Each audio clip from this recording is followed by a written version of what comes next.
శంకరాచార్యుల ఒక శిష్యుడు, తన పేరు పద్మపాద. చాలా భక్తి చేసేవాడు. ఒకసారి పద్మపాదకి ఒక కోరిక కలిగింది. నేను ఎలాగైనా దేవాది దేవుడిని సాక్షాత్కారం చేసుకోవాలి అని అనుకున్నాడు.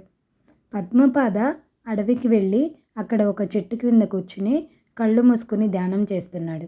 ఆ అడవిలో వేటకు వెళ్ళే ఒక వేటగాడు పద్మపాదాన్ని చూసి, స్వామి, మీరు ఎవరు ఇక్కడ ధ్యానం చేస్తున్నారు? మీరు ఎవరి కోసం ధ్యానం చేస్తున్నారు అని అడిగాడు.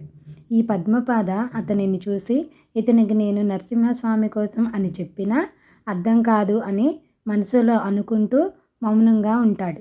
వేటగాడు మళ్ళీ అడుగుతాడు, స్వామి, మీరెందుకు ఇక్కడికి వచ్చారు అని.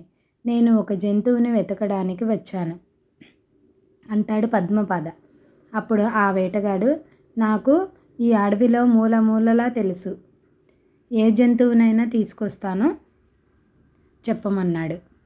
అప్పుడు పద్మపాద, నేను వెతికే జంతువు పైన భాగం సింహరూపం, క్రింద భాగం మనిషి రూపం అని చెప్పాడు. ఆ వేటగాడు, స్వామి, నేను చాలా జంతువులను చూశాను కానీ మీరు వెతికే జంతువుని నేను ఎక్కడా చూడలేదు అన్నాడు. అప్పుడు పద్మపాద, నీకు తెలియదులే, వెళ్ళు అంటాడు ఆ వేటగాడిని. లేదు స్వామి, నేను ఎలాగైనా వెతికి మీ దగ్గరికి తీసుకొస్తాను అంటాడు.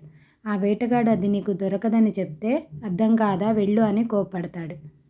ఆ వేటగాడు, లేదు స్వామి, నేను ఎలాగైనా సూర్యాస్తమయంలోపు తీసుకొస్తాను, లేకపోతే నేను నా ప్రాణాలైనా వదులుతాను అని చెప్పి వెళ్తాడు. ఆ వేటగాడు నారాసింహ నారాసింహ అంటూ ఆకలి దప్పిక లేక తిరుగుతూనే ఉన్నాడు. సూర్యాస్తమయం అవుతుంది. ఇంకా కర్రలు అన్ని చోట ఒక చోట గుట్టగా వేసి దానికి నిప్పు పెట్టి అగ్నిలో దూకబోతుంటే నరసింహస్వామి ప్రత్యక్షమవుతాడు. కానీ అతనికి నరసింహస్వామి వచ్చాడని తెలియట్లేదు. ఆ వేటగాడు అప్పుడు ఆ నరసింహస్వామిని తాడుతో కట్టేసి ఆ పద్మపాదాన్ని పిలుస్తాడు. కానీ ఆ పద్మపాదకి స్వామి కనపడట్లేదు. ఒక తాడు వ్రేలాడుతూ ఉన్నట్లు కనిపిస్తుంది.